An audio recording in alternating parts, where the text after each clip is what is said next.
Hello, I'm Emma, I'm Alex. Monica. and we did some research on Canada and how to start a business there. Yeah. So let's start.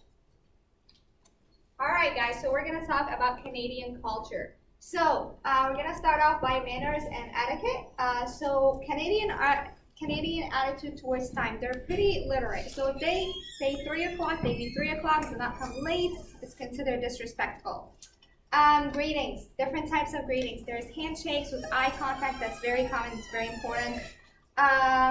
Another way that's usually in the business setting, handshakes. Hugs are more for friends and family. Kissing on the cheek, it's for family and relatives. However, sometimes a man might approach a lady and kiss her hand. So he's not trying to marry you, he's just trying to be nice and polite. So let him. Okay. Now we're going to talk about religion. So 65% of Canada are Christians, and the others is 23.9%. So Canadians are pretty respectful of their religion. They like to So Canadians do not like to be judged, and they do not like to talk about religion often. So if there is a conversation about religion, please be respectful. Also, I just realized that I skipped over a part. Gestures to avoid. Do not do thumbs down if you do not like something. Just say it politely, and or just speak it out. They do not like expressions with hands.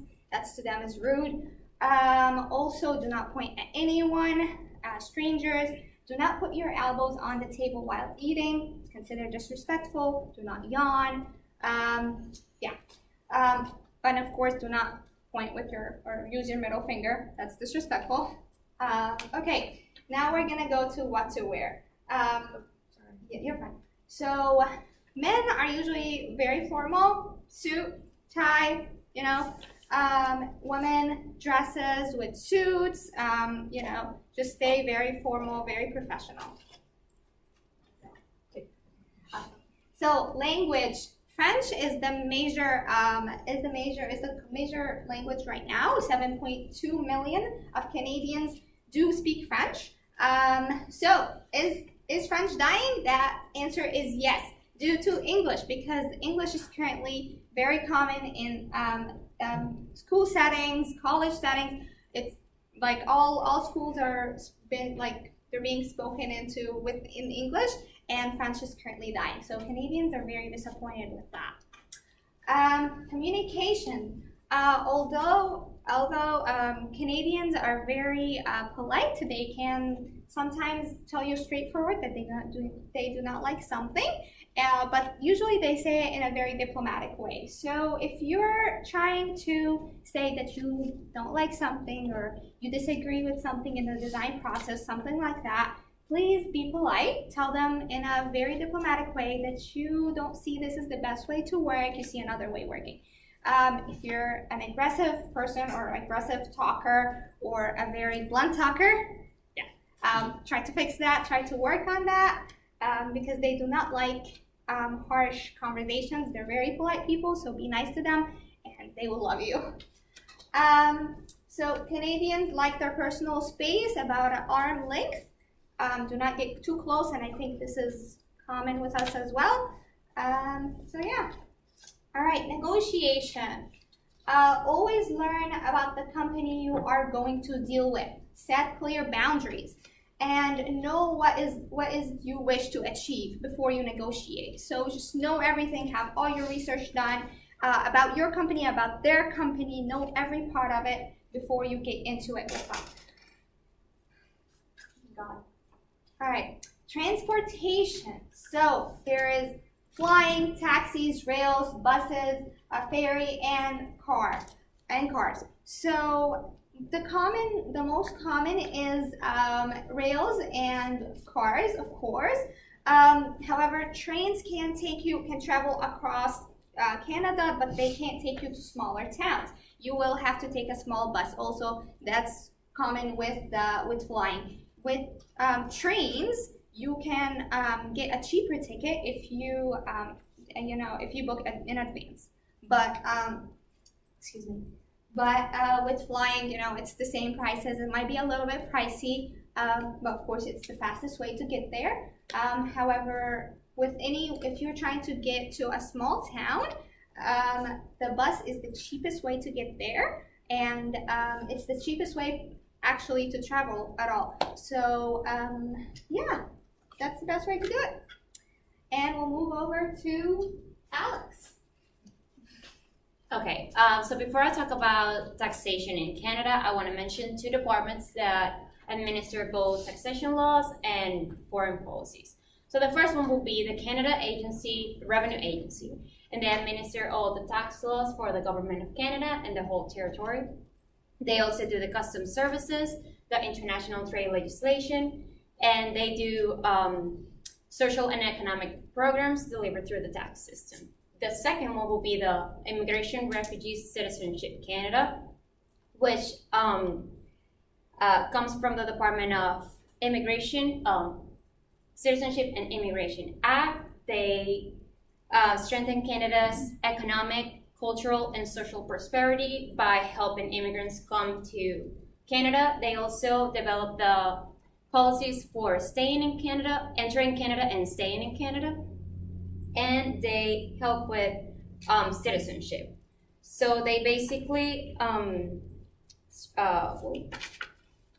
they do a screening of people. So they select foreigners as either national or temporary residents, and the regulations are based on immigration, citizenship, passport, and multiculturalism.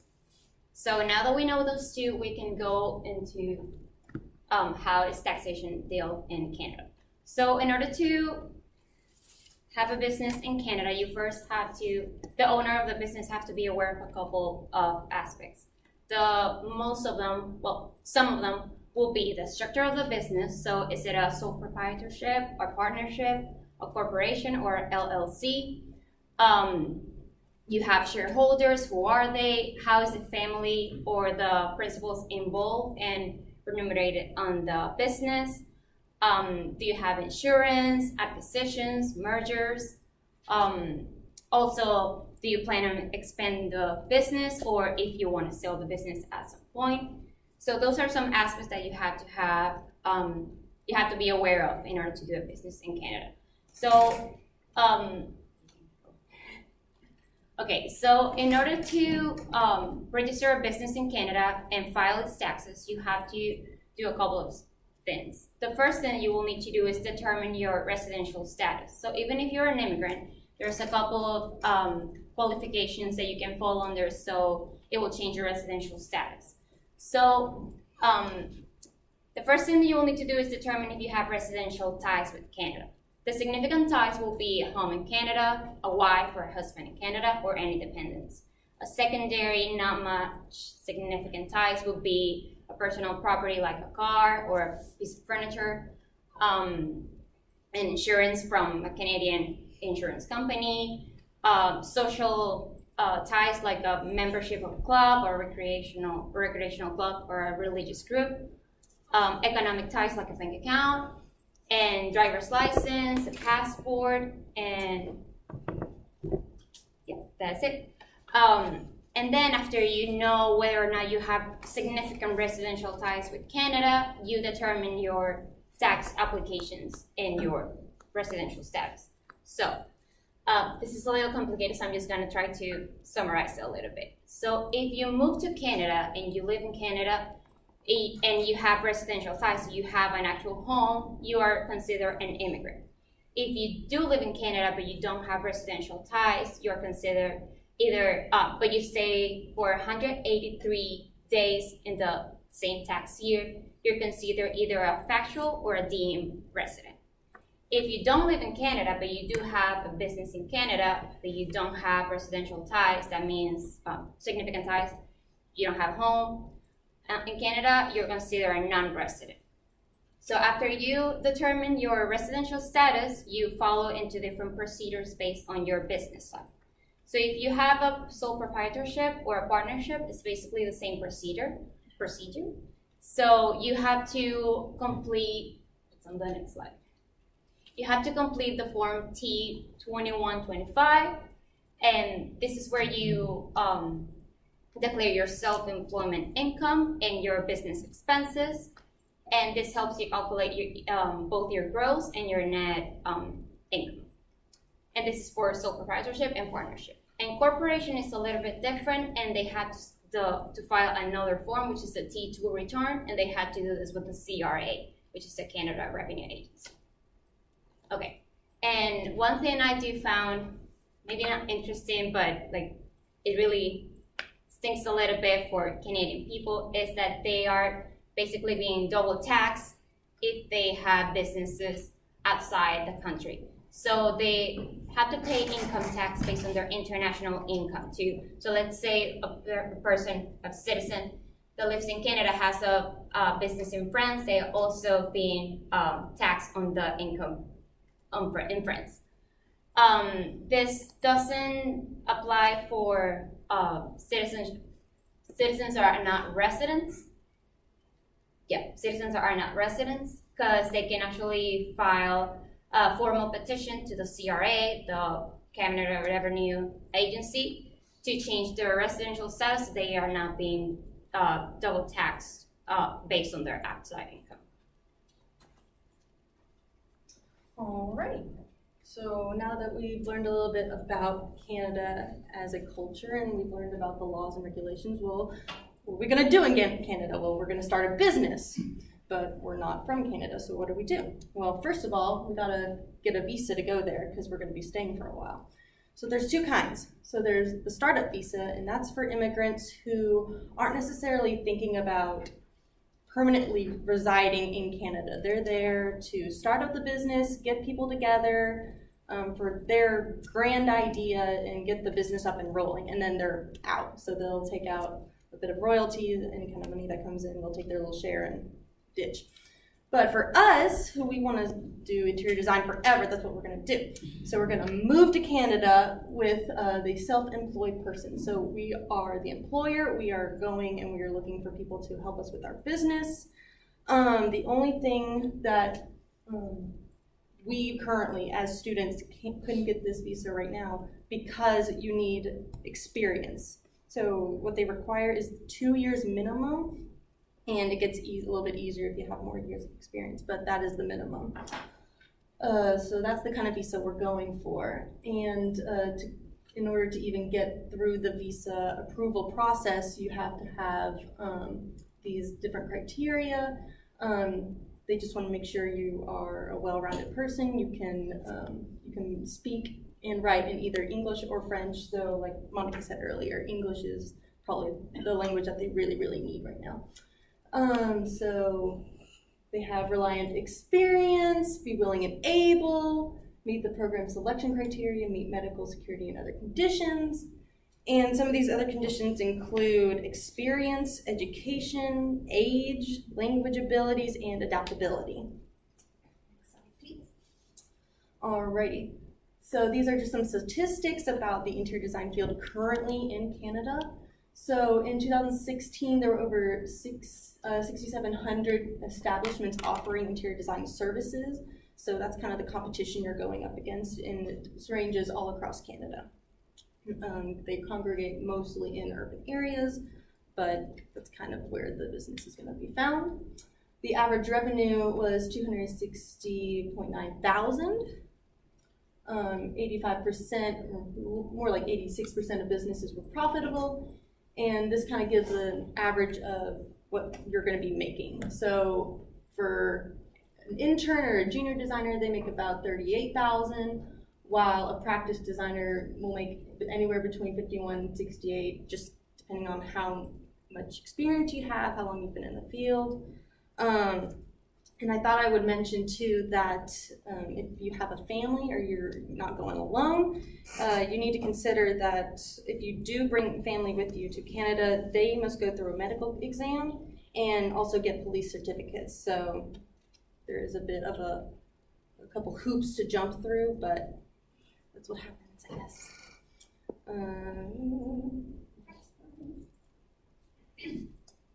And there is certain criteria to be met when starting a business in Canada, and the process can take a bit of time because you're going to need 2 years experience at least, and just the registration process can take a bit. So let's see, this is, can you go to the next slide and we'll come back to that actually. Couple of minutes right now. So yes, as a person, you are allowed to come to Canada provided that you got a visa or a passport holder of a country which does not require a visa to enter Canada and open a business in here. You could open the limited liability company, you could open the corporation, incorporate with your friend from Canada, or incorporate by yourself. That is allowed to do so. So as soon as you got the company, I mean the company on a paper, you could start working. The company could start operations, whatever you were planning to do, and the company could hire Canadians or permanent residents. Feel free to do that, it's absolutely allowed.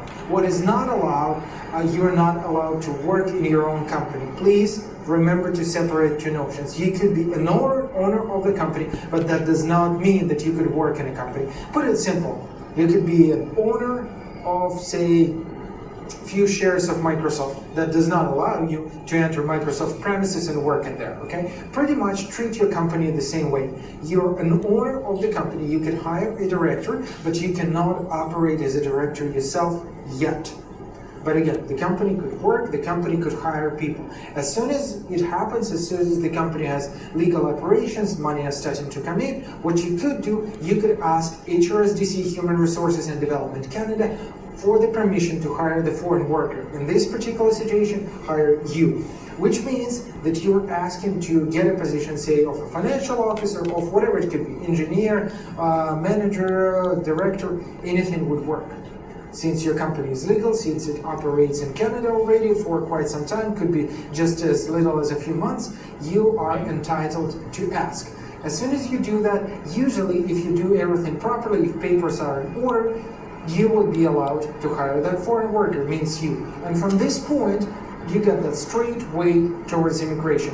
You're allowed to work in Canada. You could ask for the work permit for your spouse if you would like to. You could work towards your immigration either on the professional scale or in the business immigration. Either or. There are multiple ways opening for you. Want to discuss that further? Well, stay tuned.